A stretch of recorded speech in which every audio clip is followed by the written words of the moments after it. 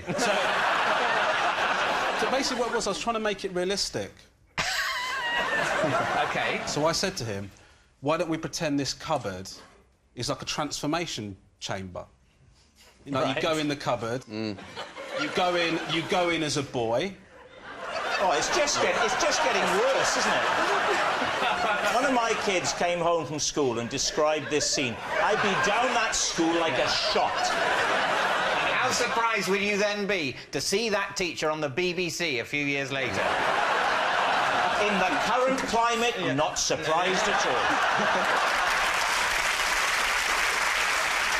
Basically, I said to him, you're going to go into the cupboard, you're going to transform into an alien. What was the concept again you're trying to teach the kid? Probability. Probability? Yes. We haven't got to that bit yet. We're going to find out when he steps out. Oh, right now we're trying to find out how to transform to an alien right now. Well, that's what we're looking forward to. We're looking forward to him coming out. We never get that far, do we? What am I talking about? At the next Ofsted inspection, a small skeleton was discovered. And they said, what are the chances of that? And they said, well, interesting, you should ask that. What were you going to do, though? That's what I want to know. If he hadn't have got locked in, what were you going to do? The idea was is that he was going to come out and be the alien, and then I was going to get different kids to... different kids to... Don't lose confidence. So, I was going to get different kids to explain to him what probability was. So he was going to be like the dummy alien, and then like he'd be like... Boo, boo, boo. And then... Never to be bullied again. I can't help feeling that I'm a little bit under attack here. It's all right, because you may be lying, in which case you're off the hook. Why does it help to understand probability, to get children to explain it to an alien? So basically, in order to get the idea that a kid understands a concept, them explaining it and that explanation being clear illustrates that they have learnt it completely. So Romesh, you've sort of left it that he's in the cupboard. What, he got in. Yeah. What happened? I realised I couldn't open the door to let him out. So I sort of started looking around for other teachers to help me. And they said, actually, the cupboard, it can be opened from the inside. The problem came when I said to him, you're going to have to come out the cupboard, just open it from the inside. And he replied...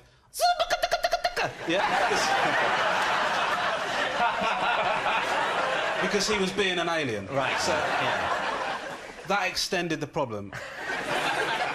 And he was in there for 20 minutes. So he came out in the end, he eventually opened it, he came out and...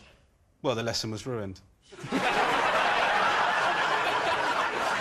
What are you thinking, David? I do know that Romesh used to be a maths teacher. Oh, OK. Right. So, and that, you know, education's loss was show business's gain.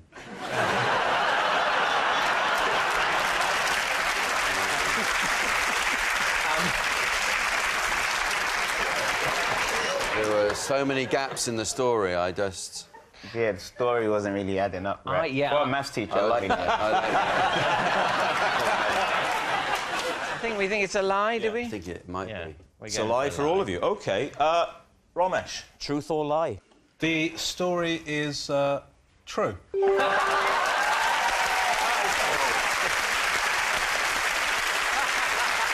It's true.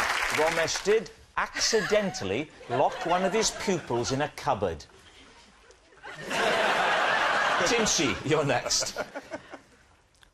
Sometimes I pretend to have broken something in my house so that when a man comes round to fix it, I can play him at ping-pong. So hang on, just to be clear, what you're saying is you sometimes pretend that there's something broken in your house to get an handyman round so you can what? So we can play ping-pong. But why'd you get a strange man round to play ping-pong? It's not really a strange man. He's a neighbour, but he's like a handyman. When, like, sometimes, you know, I want to play ping-pong, I'll tell him something's Why broke. can't you just tell him you want to play ping-pong? Because... I don't know, I just... Are you telling me the relationship with your neighbour is so bad that the only way you can get him to come round to your house is by pretending something's broken at your place? No, it's not that bad. He likes ping-pong.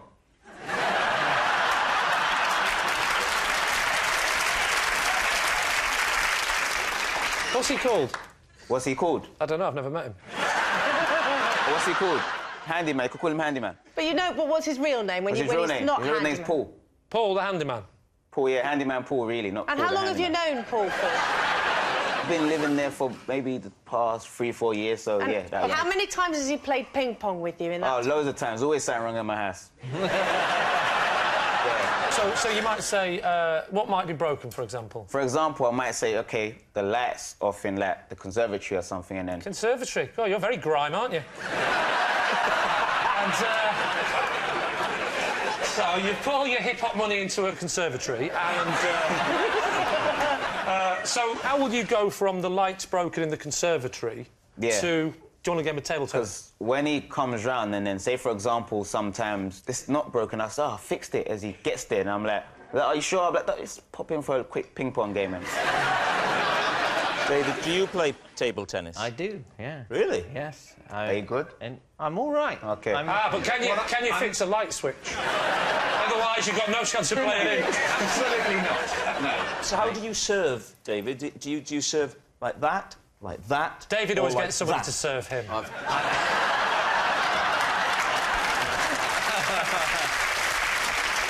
Tinchy, I'd really like to sort of to get an idea of how you move the conversation to ping pong. So let's say you've broken your TV. So how would it go? I'll be Paul the handyman. Hello. Oh, I haven't opened the door yet. Is it sticking? I can fix that.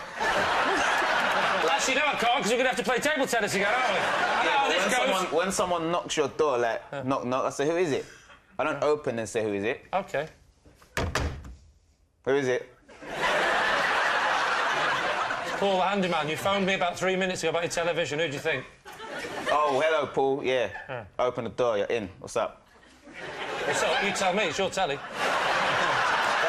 That's what I want to see what is happening. Your relationship with him is very sarcastic. You try being his ping pong mate. You start getting sarcastic. How do you introduce ping pong? I say, oh, yeah, do you want a drink? And then he'll be like, I'm all right. And I'm like, do you want a game? Kind of simple. And you give him the special drink and he wakes up in the table tennis. It's like... Now, answer me this. What is he wearing? What's he wearing? When he wakes up. When he wakes up? Have you dressed him as a professional table tennis player? No. He's strapped into a mannequin. I'm sick of this! So what are you thinking, Lee? Is this looking plausible? Gaby? I think it's true because he doesn't want to be too upfront with Paul, the handyman, so he invites him round to fix... Handyman Paul. Sorry, Handyman Paul. With Handyman Paul for ping pong. Ping pong Paul. Even that name is better. Ping pong Paul. Ping pong Paul. So what are we thinking? I think it's a lie. So Romesh says it's a lie. Yeah. I think it's true. Gaby says it's true. Difficult It's got to be a decision. lie. It's a lie. OK, Tinchy, truth or lie? Everything I was saying was all true.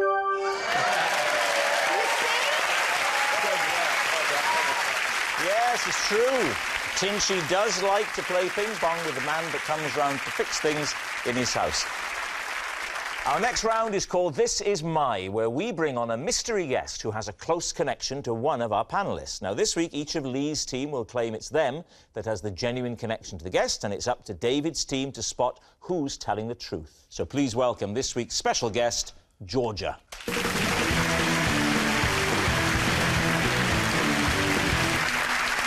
So, let's start with Gaby. What is Georgia to you? This is Georgia, and when she fell down a manhole, I was unable to help her because I couldn't stop laughing. Right, so, Romesh, how do you know Georgia? This is Georgia. I have an irrational fear of sock puppets, and last year I had to leave a children's party when she put one on. Right. And finally, Lee, what's your relationship with Georgia? This is Georgia. After spending a weekend at her hotel, I drove home only to find her cat asleep in the boot of my car. So there we have it. Gaby's mate in a manhole, Romesh's sock scarer, or Lee's lost cat lady. David's team, where do you want to start? So, Gaby, what were the circumstances of Georgia's accident? We had been shopping. To your friends? Yes. How do you know each other? She used to be my next-door neighbour. So how old were you when this happened, the manhole incident? About 13. and describe the mishap, if you can keep a straight face. We'd been shopping, and the bus was coming, and I said, run for the bus, and then I heard a scream, and suddenly I realised that she'd fallen down a manhole. You see, that to me, that would have really hurt. I think if you're running, you don't fall vertically down a small opening. Well, she's only little. Life. She's still able to run with a big enough stride to not fall directly down a manhole. But what if you had, like, a Tinchy Stryder doing it? So, she got out, and what was the extent of her injuries? How bad is this story? She only started walking 6 months ago. She had a very bad... Chin. Oh, chin. She'd broken her fall with her chin. She wasn't even touching the floor. Just resting her chin. She going, what's up? I can't speak because I'm The key question now is what Jack alluded to, is that if you're running along, you've got forward momentum. Yes. And only one foot will be where the manhole is. Yeah, but that tallies with what she's saying, because one foot will go in, you go forward and chin. No, it's not very. They're not very wide manholes. Because manholes are about, you know, they're only, you know. To go down it like that, you'd have to be aiming for it, wouldn't you? You'd have to be doing run, jump, legs together.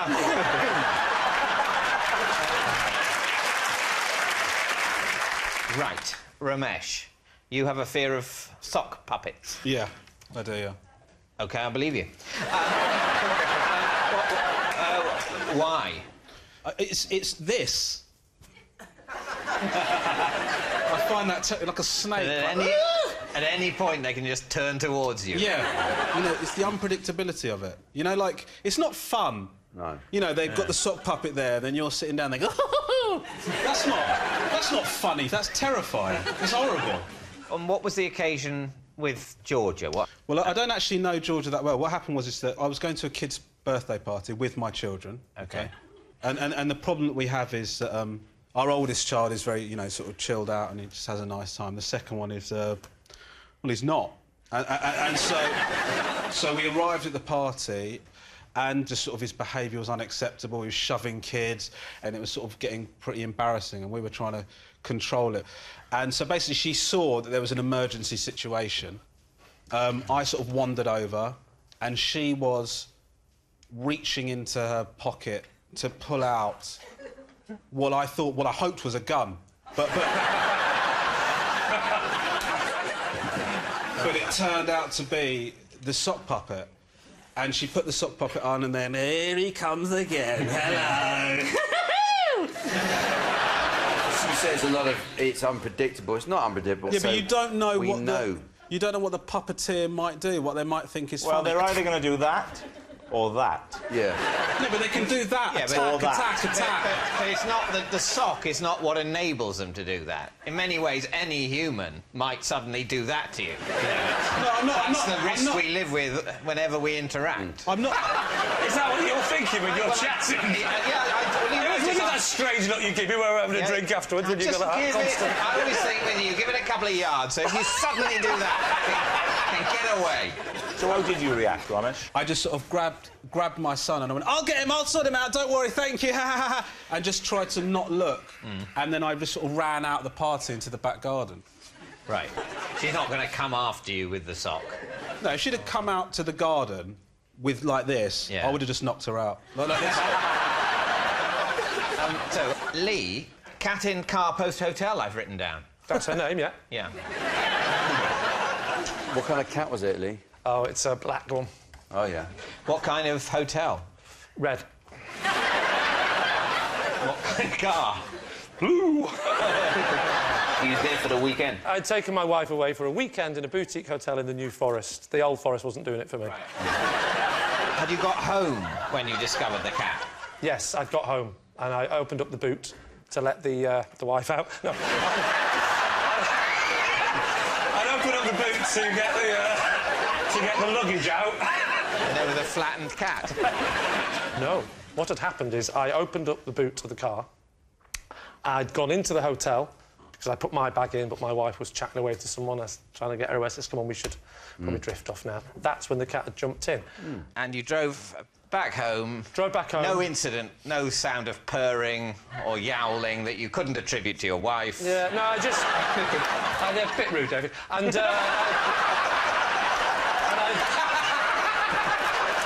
Shame, mate, let yourself down. Still doing all that old-school comedy, I think. And we hadn't heard anything. We had the radio playing quite loudly, and we all know that the sound of Spandau Ballet is a lot louder than...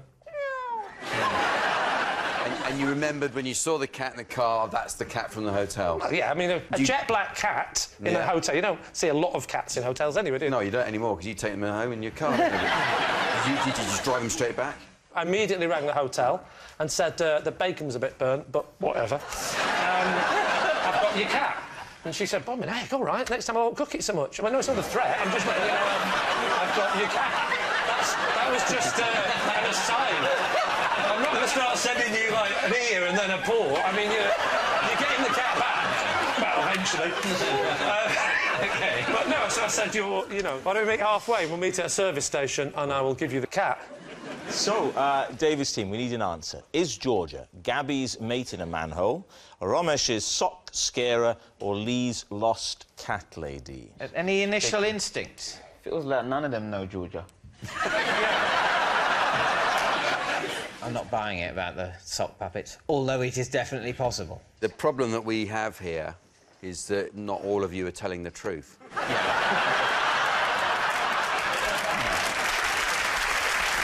is true. I think Gaby knows Georgia. That's my instinct. Yeah. Yeah. I think we're going manhole? Yeah. Manhole? Manhole? Let's call her Gaby. Gaby, please.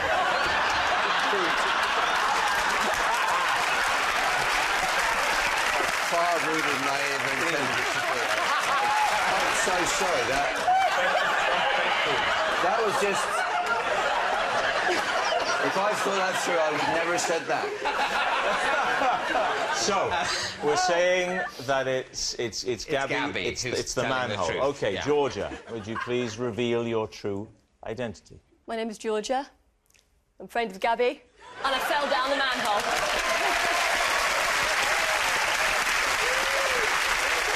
Yes, Georgia is Gaby's fallen friend. Thank you very much, Georgia. Thank you.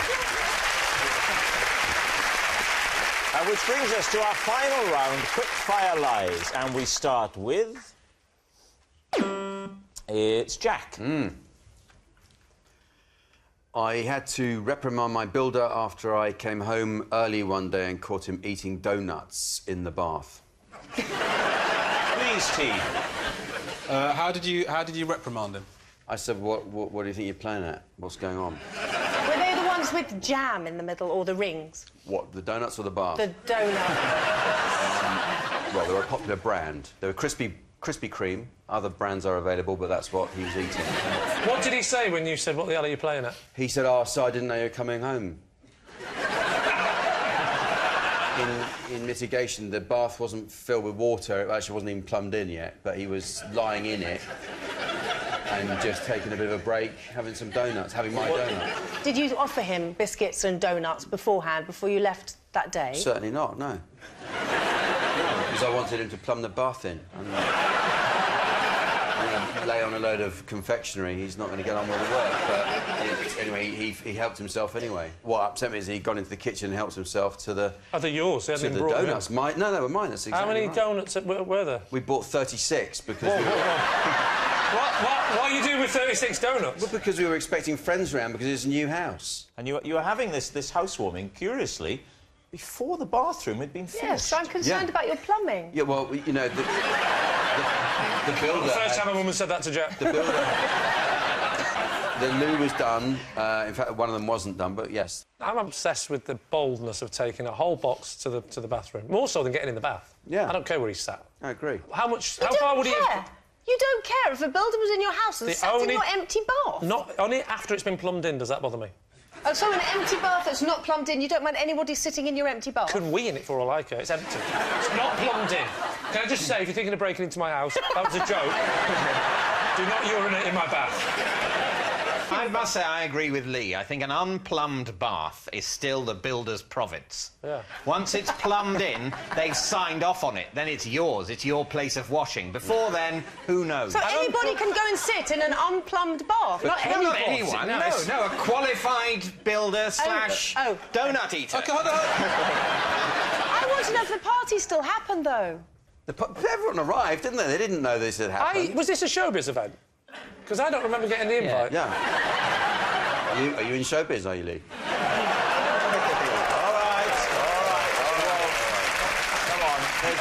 There's no need for that, Jack. Lee, what are you thinking? I don't know, Romesh, what do you think? I find your idea of serving donuts at a party unacceptable. That is unacceptable. And if I turn up to a party expecting donuts and then they said there are no donuts, you know what I'd say? Well, at least can I just have a hot bath? And you can't even offer that. I think it's a lie. Gaby? Must be lying. Both say it's a lie. I'll go with my team and say it's a lie. Are you saying it's a lie? Jack, truth or lie? It is a lie. Yes, it's a lie. Jack didn't catch his builder eating donuts in the bath. Next. It's Gaby. If I'm ever worried about something silly, I write it on a sheet of loo roll, eat it, and the worry goes away. David's team. Right, but only if you're worried about something silly. Well, it's those little things. You know, those things that just bug you and you can't get out of your mind. No. What sort of silly worry, then? You know when you wake up at 3 o'clock in the morning and it's those little things. Did I close the cat flap, or did I put the rubbish out, or... That's up to the cat. Did I turn the lights off? All of those. The little silly things. So then I go to the bathroom and I write it down. It's not quicker just to check whether you've turned the lights on. No, because the bathroom's closed than going all the way downstairs. Is it an ensuite, Got Gaby? ensuite. No, it's not. Tinchy's off again. Is it ensuite? Mine is. They put in at the same time as the conservatory. And the ping pong room. There's a lot of money in grime, I'll have you know. So it's like it's silly, domestic. Oh, it's just have I locked the silly back door? things. That sort of thing. When the kids go swimming at school with school, Yes. I sometimes worry that their swim kit isn't ready. What happens if you wake up in the night and worry about all the loo roll you've been eating? So what do you do when you got bigger worries? Then I don't write it on the loo roll. Oh, what do you write on? What do you Kitchen eat? roll. No, that... Kitchen roll. So, OK, let's say you're worried about swim. Swim. Swim. You write swim on a bit of loo roll, and then is that a whole piece? Yeah, but just one section, not the Just whole it's roll. a lot. It's not a lot of loo roll, but it's a lot to eat. No, they're only little. But they're not food. I mean, this is only little, but I don't fancy my chances of getting it down me. It's not like a sandwich. No, but I don't want a sandwich in the middle of the night. But just a delicious... just a delicious piece of loo roll with a slight flavour of ink. What was the first worry that led you to go around loo roll and eat the loo roll? Do you know, it was probably when I was young. I think I was worried about doing my exams and things like that. So I put the subject that I was worried about and I just chewed it up and it went away. The worry went away. Yeah. Did you do well in the exam? No. OK. We know that was the worry, but what all the rational people here are still wondering is, OK, I'm worried, but why am I writing on toilet paper and then eating it? Because I wanted to go and sit in the light and the bathroom light is on. Good, fine, yes. And I needed a wee. Right. But what's the logic? Because I thought that people say that if you write things down, it takes the worry away. Yeah, what they don't say if you write it down and eat it. Yeah. Yes. Do you think... I didn't know what else to do. I didn't know how else to get rid of the loo paper. OK, so it's... Well, you're on the toilet!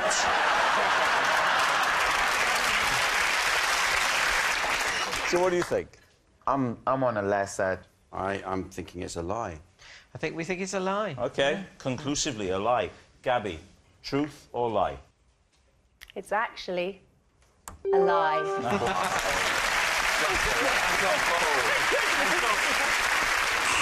And that noise signals time is up. It's the end of the show, and I can reveal that David's team have won by 3 points to 2. But it's not just a team game, and my individual liar of the week this week is Tinchy Stryder. And Tinchy's invited us now to hang with his crew and get on the decks. So thank you, Tinchy. I love a regatta. Good night.